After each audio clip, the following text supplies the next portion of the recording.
बिस्मिल्लाहिर्रहमानिर्रहीम। अस्सलाम वालेकुम नाज़रीन, आप यूट्यूब चैनल देख रहे हैं। मैं इमरान खान हूँ। सबसे पहले जंग की सूरत-ए-हाल, आज जो लड़ाई लगी हुई है ख़ित्ते में, मशरिक़ वस्ता में, ईरान, अमेरिका और इसराइल के बीच में, इसमें पहले मैं बताता हूँ कि ईरान ने क्या किया, फिर आपको बताता हूँ कि इसराइल और अमेरिका ने क्या किया। ईरान ने 2-3 बड़े टारगेट मज़ीद अचीव किए हैं।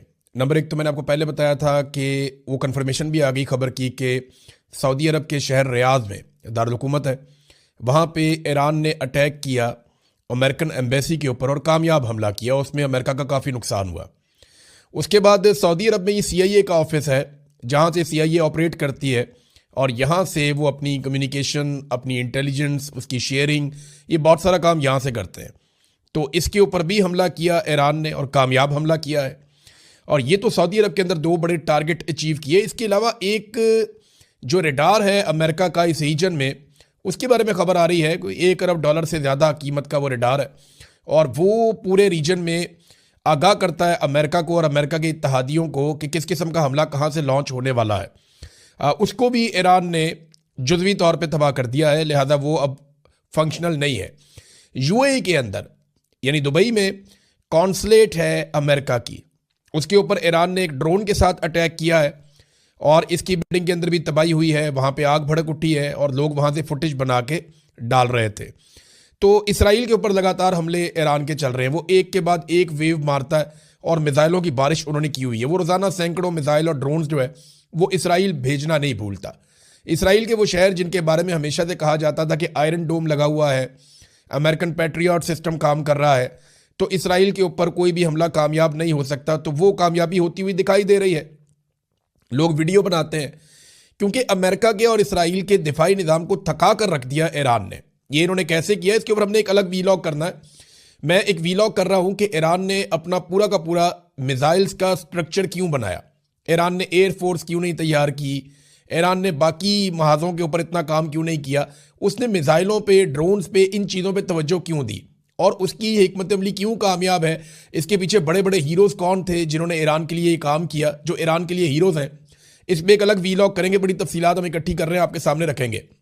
अब इसराइल के ऊपर लगातार हमले हो रहे हैं। इसराइल की जो अहम तरीन बिल्डिंग्स हैं, उनके जो सरकारी दफातर हैं, वो सारे खाली हैं और उनको ईरान एक एक करके तबाह कर रहा है। और ये इंफ्रास्ट्रक्चर का एक बहुत बड़ा नुकसान है जो इसराइल को होने जा रहा है। इसराइल की बहुत सारी ऐसी साइट्स जहाँ उन्होंने बहुत इन्वेस्टमेंट की है, उनको भी ईरान तबाह कर रहा है, जबकि रोकने का खर्चा बहुत ज़्यादा है। ईरान के मिसाइल को जब रोका जाता है तो उसका खर्चा बहुत ज़्यादा है। ईरान के ड्रोन को जब रोका जाता है तो उसका खर्चा बहुत ज़्यादा है। इसराइली शहरियों की हालत इस वक्त यह है कि वो बंकर्स के अंदर चले गए हैं, तहखानों के अंदर उनको भिजवा दिया गया है। कुछ लोगों ने अपने प्राइवेट बनाए हुए थे, वो वहाँ चले गए। कुछ जो सरकार ने बनाए हुए हैं बहुत बड़े बड़े बंकर्स, वो वहाँ चले गए हैं तहखानों में। अब वो वहाँ पर जहनी मरीज बनना शुरू हो गए हैं।